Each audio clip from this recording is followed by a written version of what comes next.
y'all. Thank you for joining me for yet another video over here at I'm Just Saying. And today we're going to be discussing a news story that is beginning to pick up steam for a young girl. Her name is Miss Sudika Kananke. She is a college student out of Loudoun County, Virginia.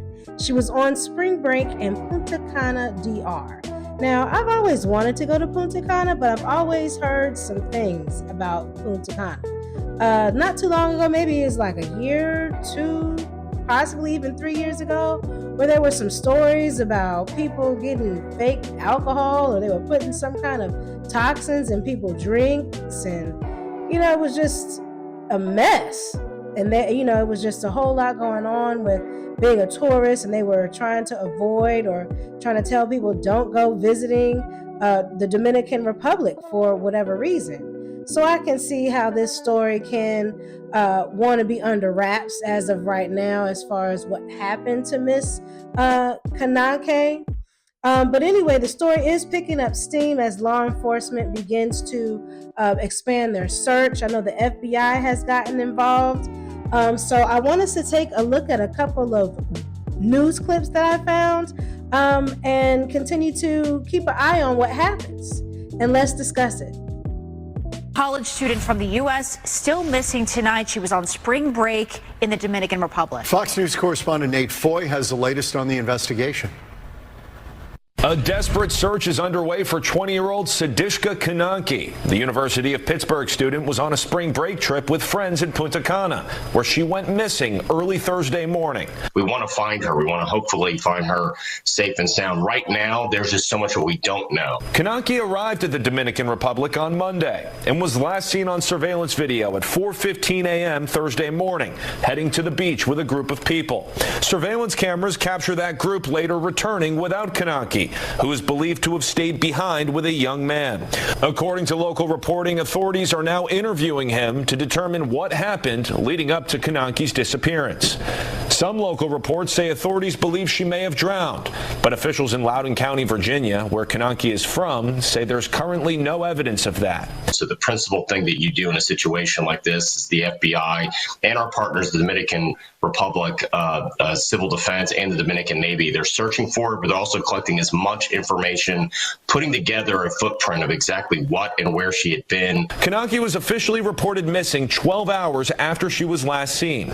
Several Dominican agencies are conducting search efforts, with the Dominican Navy assisting and 4 drone teams deployed. Authorities in the U.S. and Dominican Republic are continuing to interview additional witnesses, and they're reviewing all phone and video records. In New York, Nate Foy, Fox News. We've been following the mystery now surrounding a University of Pittsburgh student who disappeared on a spring break trip to the Dominican Republic. The 20-year-old was last seen on the beach in the popular resort town, and authorities now think she may have drowned. ABC News' Rena Roy has the latest for us. A multi-agency search now in its 5th day in the Dominican Republic, as authorities look for any sign of University of Pittsburgh student Sudika Kananke. Dive teams in the water, helicopters in the sky. The sheriff's office in Loudoun County, Virginia, where she's from, is helping with the investigation. We are looking, obviously, at all the phone contacts that were made, the people that she was with, people she may have met. We want to make sure that we're leaving no stone unturned. The 20-year-old was on a spring break trip with 5 female friends staying at the popular hotel Riu Palace Punta Cana before she disappeared, shortly before 5 a.m. on Thursday. March 6th, 3:30 p.m. is when we got a call from one of our friends stating that they couldn't find your girl. She was last spotted on CCTV cameras on the beach in front of the resort at 4:15 a.m. Her father says he spoke with her the night before her disappearance. My daughter said that she's enjoying her trip, spring break, and everything was going okay. And she was really happy. Dominican authorities told ABC News it's possible Kananke may have drowned, saying they were told by her friends that a man was last seen with her on the beach and the 2 of them were caught in a big wave. Kananke is a permanent resident of the U.S. and a citizen of India. The Indian embassy saying it's extending all assistance to local Dominican authorities. And as of now, officials say there are no suspects in this case. Kananki's friends are still there in the Dominican Republic, and her family has now flown there to help investigators. Kana? Now getting a look at a screenshot of surveillance video showing the missing U.S. college student in the Dominican Republic. The stills show Sudiksha Konaki, sorry I said her name wrong, it's Sudiksha, with her friends at the Rio Republic Hotel in Punta Cana on Thursday morning. The group went to the beach that morning, and investigators say she stayed behind with the young man. Police say he is not a suspect, but he has told different versions of the last time he saw her. Joining us now is Daniel Bruner, a retired FBI special agent and president of the Bruner Sierra Group, a forensic accounting and security firm. Thank you so much for being here. First, the young man who was believed to be the last person who was with her and who saw her has told police several different stories. What does this usually indicate to investigators? Well, most important thing about here is all the investigators are not going to look at just one possibility. They're considering all the possibilities that she may have been kidnapped, that she may have drowned.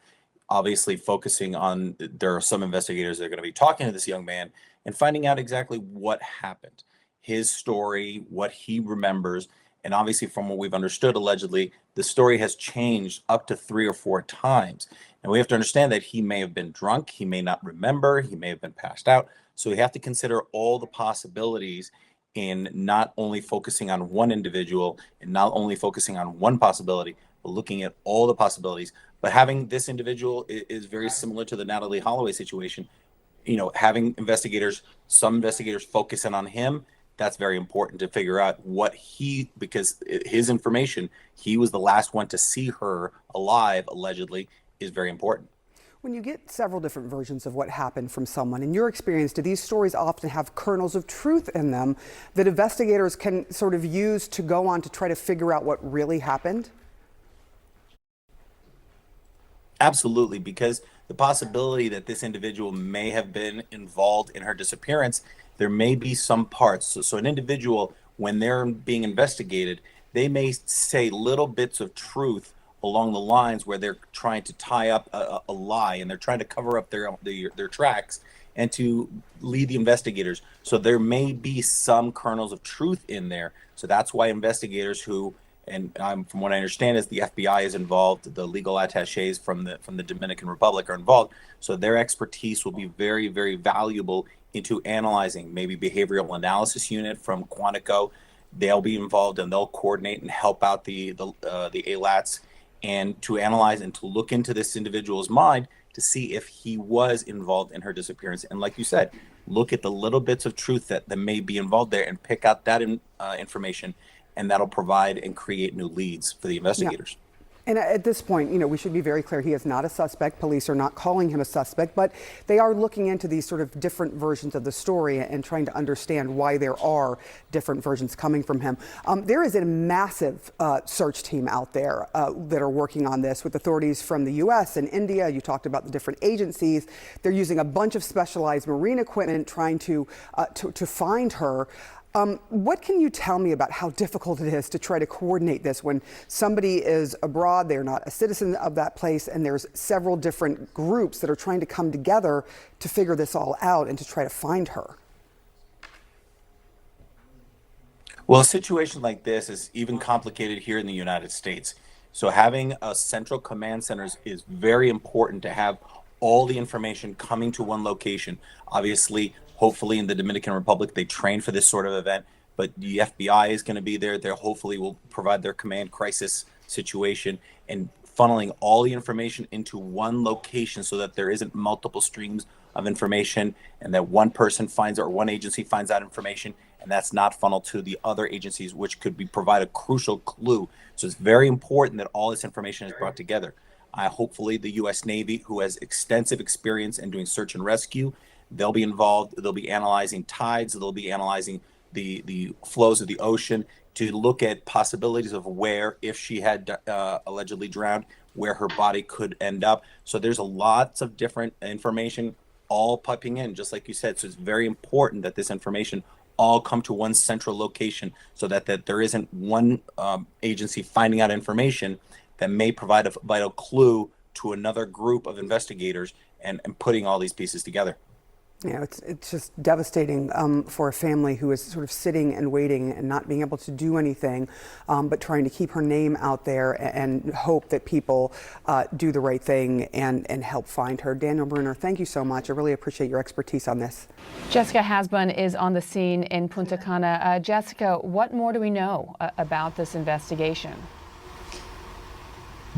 Well, this investigation is definitely ongoing. This Tuesday marks 5 days since the 20-year-old university student Sudiska Konanki was last seen in Punta Cana. That screenshot is believed to be the last known image captured by hotel security of the missing University of Pittsburgh student with a group of friends at around 4:16 to be more precise, in the morning, before she disappeared last Thursday while on spring break here at the Rue Republica Hotel, as you can see behind me. In this image, Konanki is seen with 3 other women and 2 young men headed to the beach at the hotel, according to a source close to the investigation. This Monday, the FBI has joined this investigation, according to a press release by authorities.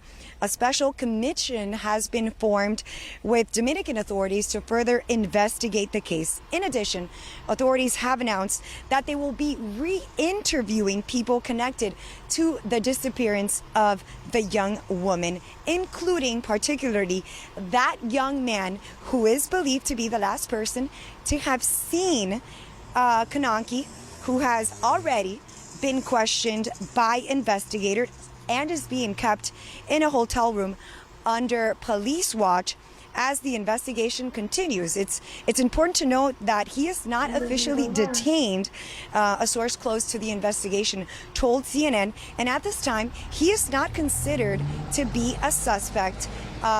So as of right now, authorities here in the Dominican on the ground by air have continued this search for this young woman. The Dominican President Luis Abinader said in a press conference this Monday that it is believed that the young woman could have been caught up in a wave, and that's why there is such an operation on the ground and at the beach. Abinader went on to say that the authorities are doing everything they can to find Konanki. That search, like I said, by land, by air, and sea, includes drones, helicopters, special forces with special equipment, marine equipment, and canine units. This investigation continues, and today we've been here all morning. I have not seen the helicopters today. I have not seen the planes. We're awaiting confirmation if these planes and these helicopters are going to be circling around the beach at the hotel. But like I said, this is an ongoing investigation. This is a fluid situation with information coming in minute by minute. All right, Jessica Hasbun, thank you. Now tell me what y'all think about this story. It's just not adding up. A young girl goes out on vacation with some of her friends and ends up meeting a guy, hanging out after the club, enjoying herself, and all of a sudden she vanishes. She ends up being swept up in the ocean on a night swim. It just doesn't make any sense. The story never made sense in the beginning when the young man just was so drunk that he couldn't help her. He couldn't try to save her if she did get washed up under the waves. But her clothes were left behind. He ends up going back to his room as if nothing even happened. He didn't try to find her friends, call for help. Now all of a sudden he's spitting out 4 and 5 different stories. Yeah, it's true that he could have been under the influence and really doesn't remember all that happened, but you know something. They know you know something. And no, you're not under arrest, but you sure are under investigation. The girl just didn't go missing from out of nowhere.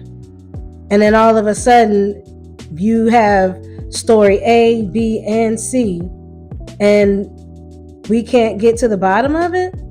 So the investigation is ongoing. I can't wait to see how it's going to unravel, because I'm sure more is sure to come as the story progresses, and as the FBI and Loudoun County and any other legal enforcement team continues to investigate her case, or as